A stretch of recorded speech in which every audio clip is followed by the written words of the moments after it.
Hi everyone, my name is Lesley Kordella and I'm a biologist with the U.S. Fish and Wildlife Service's Migratory Bird Program out of headquarters in Falls Church, Virginia.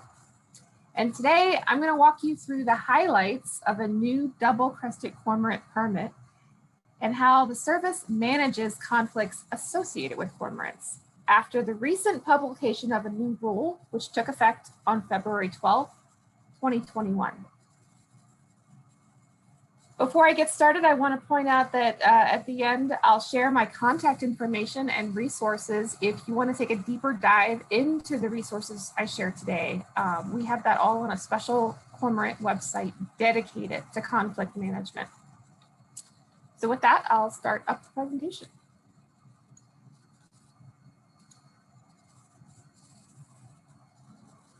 During this time slot for the presentation, I'll walk you through three main topics. First, I'll go over a brief legal history of conflict management from the service's perspective. This tends to help people sort through several complicated stories and understand how we got to where we are today. I'll also talk about what's new and then highlight the major changes we're doing right now. And then I'll share where the service and our partners are headed in managing cormorant-related conflicts.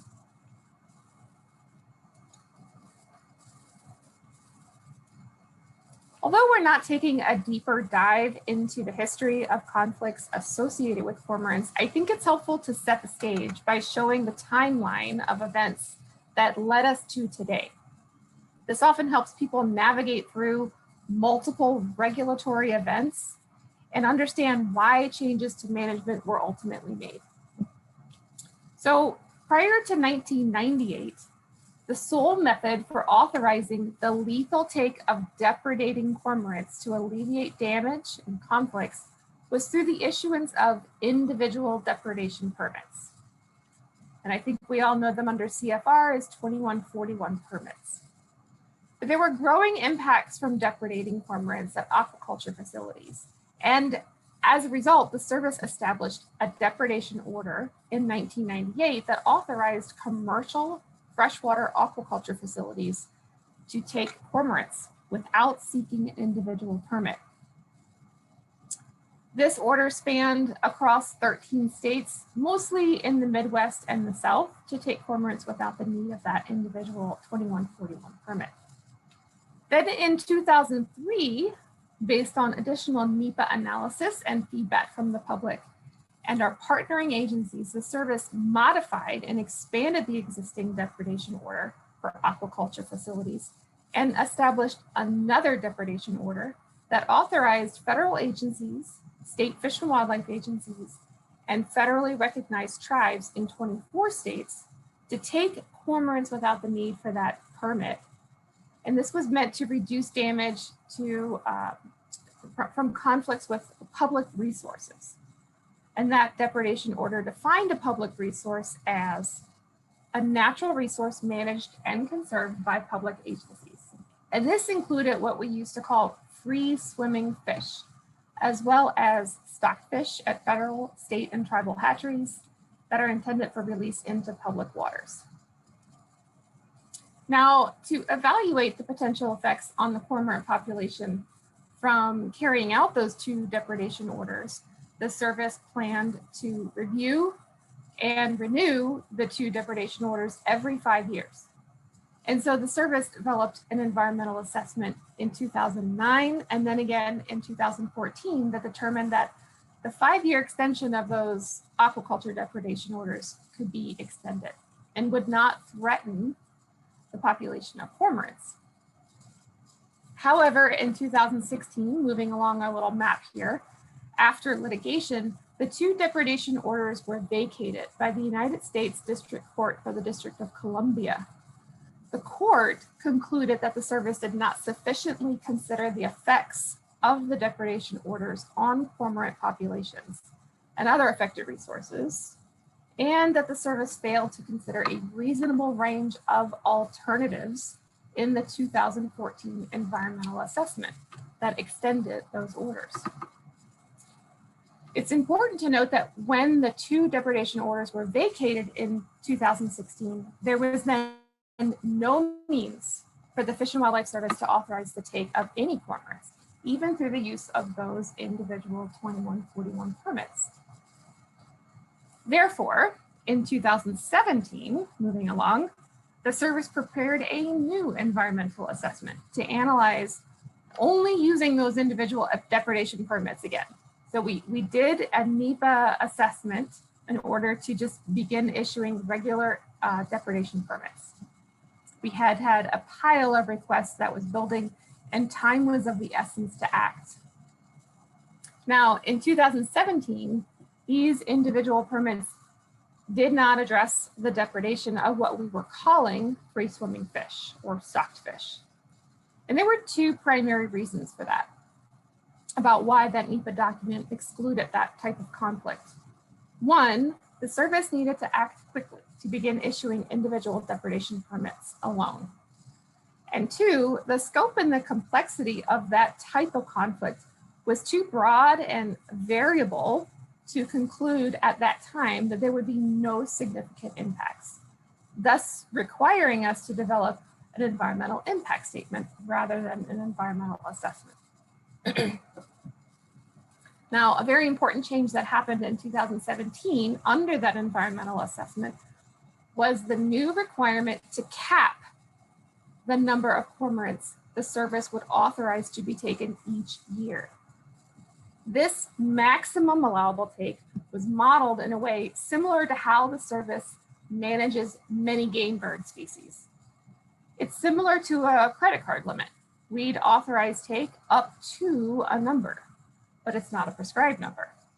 And in 2017, that capped number was 51,571 cormorants per year. What that means is that as an internal management practice, the service tracks authorized take throughout a calendar year to ensure we don't authorize more than that number. Okay, moving on. Because that 2017 environmental assessment did not address impact to wild or stocked fisheries, AKA free swimming fish, the service reached out to our federal and state and tribal partners in 2018. And we hosted 4 regional workshops to better understand the variety, the scope, and the magnitude of the conflicts associated with cormorants in these wild and stock fisheries. If you want to read a summary report of those workshops, it's available on the website, which I'll provide you today. Those workshops and continued sharing of information across our partners since then helped frame the new permit regulation, which I'll go over in a moment. And before we get to the new permit, there was an interim action to increase the number of available cormorants we could authorize take for in a given year. So we were at about 51,000. And this change came in 2019 after an increase in permit amendment requests. So amendment requests for more take. And what we were able to do was increase the maximum allowable take per year to 74,396 cormorants. And that number, it came from the other alternative that we had analyzed in that 2017 environmental assessment. So the increase had already been evaluated under NEPA. And as a reminder, that really applied only to, in total, 37 central and eastern states and the District of Columbia. Conflicts associated with cormorants in the western area of the country were being addressed under a different NEPA umbrella analysis. Okay, so on to 2020 on our little Candyland map here. The service was prepared to address wild and stocked fisheries managed by states and tribes. And so we initiated the rulemaking and the NEPA process with a notice in January 2020. And this kicked off the rest of the major events, such as the development of a draft and a final environmental impact statement in 2020, and then followed by a record of decision in December of 2020. And then finally, on December 29th, 2020, the new rule for this new permit I'm going to go over was published. And that took effect 45 days later on February 12th, 2021. So I just read off a lot of information through a timeline, but really what it boils down to is this change here in the before times, or during the times of the old depredation orders. There was, generally speaking, unlimited authorized take for public resources and aquaculture facilities. There was a different management strategy in the West as well. Now there are multiple permits. Now we issue take under individual depredation permits, under a new permit, which I'll talk about in a moment, and also under scientific collection and airport permits. Now, however, there is a limit. So before there was unlimited take, now there is a limit on authorized take per year across all of the permit types. The new permit is only available to states and tribes, and I'll talk about it more in a moment. It is the only pathway to address the depredation of wild and stock fisheries from cormorants. And then there is a new population monitoring development plan underway. I'll just briefly talk about those maximum allowable take limits. What is it? Where does it apply? This is explained pretty heavily in the environmental impact statements from last year, but there are 5 different breeding populations of double-crested cormorants, 4 of which fall under our new management framework. And these include the Pacific or the Western population, the interior subpopulation, Atlantic, and the Southern population, which is really just Florida. And each subpopulation has a maximum allowable take that we can authorize per year, which you can see here on this slide. To come up with these numbers, the service developed what we call a potential take limit, or PTL model. I mentioned this, that we often apply this to game bird species. And we use this to evaluate allowable take of cormorants in the contiguous 48 states. And as you look at these numbers, and I'll leave this slide up here to explain, I want to emphasize that the numbers you see here, they're not prescribed levels of take for cormorants. These numbers represent, again, they're a maximum biologically sustainable level of annual take. And that's based on knowledge of cormorant population dynamics and the current policy under migratory bird permits from the Fish and Wildlife Service. It's also important to stress that while the service uses the PTL model to identify maximum allowable take, individual migratory bird permits themselves are not a means to manage cormorant populations. In fact, our approach to managing conflicts under this new approach is to really alleviate the conflict with the minimum amount of take necessary while maintaining sustainable cormorant populations. In other words, we don't have a population management target for cormorants. We're focused on providing pathways for our partners to alleviate conflicts without negatively impacting the cormorant population. And these numbers and the corresponding states for the subpopulations can all be found on the website too, so you don't have to dig through the EIS to find it. So what is the new permit that resulted from last year's rulemaking and NEPA process? On this slide, I highlight the components of the new permit and how it differs from individual depredation permits, which I keep referring to as 2141 permits. Both of them, of course, address depredation. The new permit, which we dubbed as a special double-crested cormorant permit, falls under 2128 in the Code of Federal Regulations. And it's a permit issued by the service only to state or tribal fish and wildlife agencies. The geographic scope of the new permit encompasses all of the area within the lower 48 states. And I say that again because, as a reminder, before the new rule took effect, the service reviewed and issued individual depredation permits under 2 separate analyses conducted under NEPA, one for the Western population and the other for the 37 Central and Eastern states and the District of Columbia. So what this action did last year was bring together the 2 regional frameworks of cormorant conflict management under one umbrella. The new permit under 2128 authorizes take intended to alleviate impacts from cormorants on lands or in waters managed by the state or tribal fish and wildlife agency and within those agencies' jurisdictions. The scope of this new permit addresses depredation of fish and aquaculture facilities, and this includes the hatcheries that are owned and operated by the agency, human health and safety, threats to the recovery of protected wildlife. And I want to point out that based on public comment last year, this does include listed species of greatest conservation need in the state wildlife action plans. It also addresses damage to agency property and assets, and of course, depredation of wild and publicly stocked fish managed by the agency.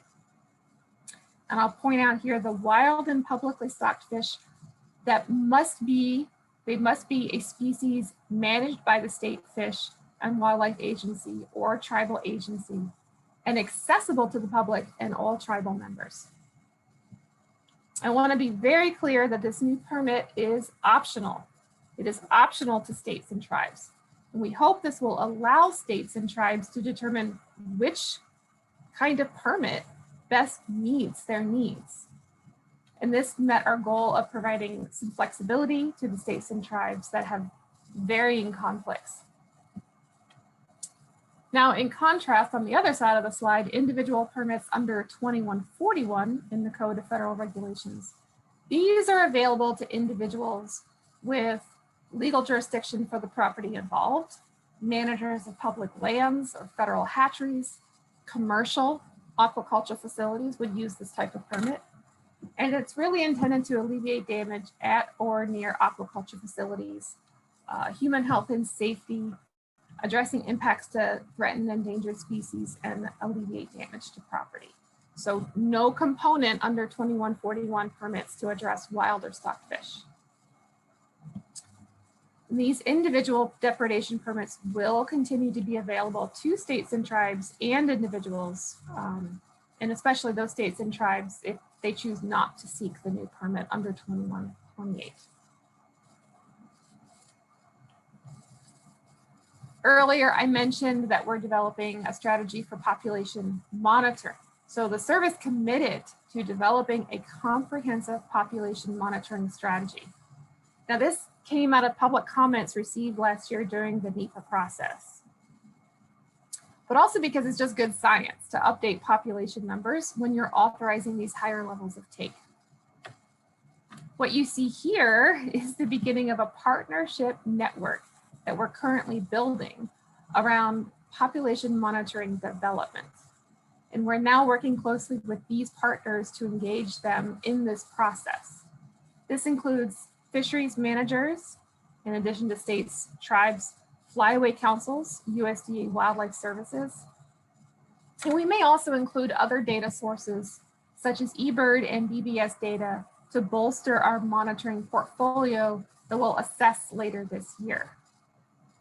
So we promised the public we would have this ready for them in a year of the publication of the new rules. So expect to see a polished plan out on our website sometime at the end of 2021 or perhaps the beginning of 2022. What else is next? In our final environmental impact statement, the service also committed to providing reports every 5 years to the public. Now, in these reports, which are different from what we had previously promised to do, in these reports will include updated cormorant population status and population trends that culminated from the monitoring plan that we're developing right now.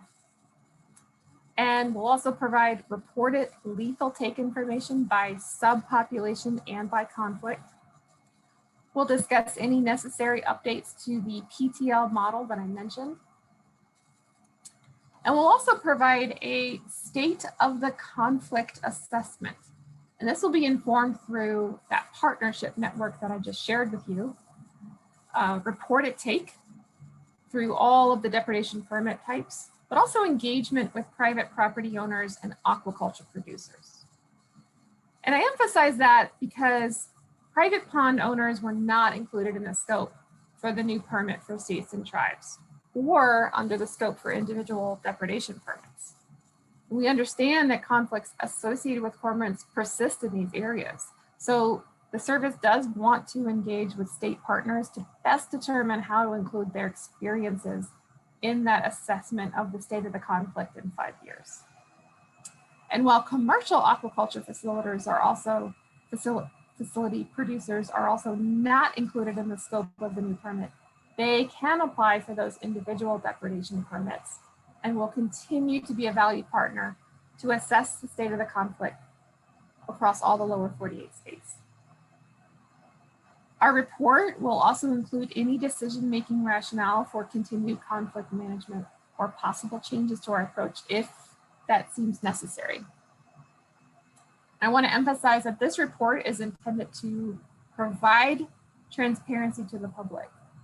Some of the comments we received from the public last year asked that we provide this report more often, which may be possible, but 5 years will allow us to complete a full cycle of population monitoring and incorporate that information into a more comprehensive report. So that is why we chose that interval of time. I would recommend that everybody follow the website that I'm about to provide you for updates on all of this and even more information. This is the URL here at the top of this slide. I recommend that if you're very interested in what the service is doing and what we continue to do, that you bookmark this website and you monitor any updates on it. It has lots of resources. It even has recordings from past public webinars to watch where I go into even more detail about the new permit conditions, allocation, and guidance for filling out an application under the new permit.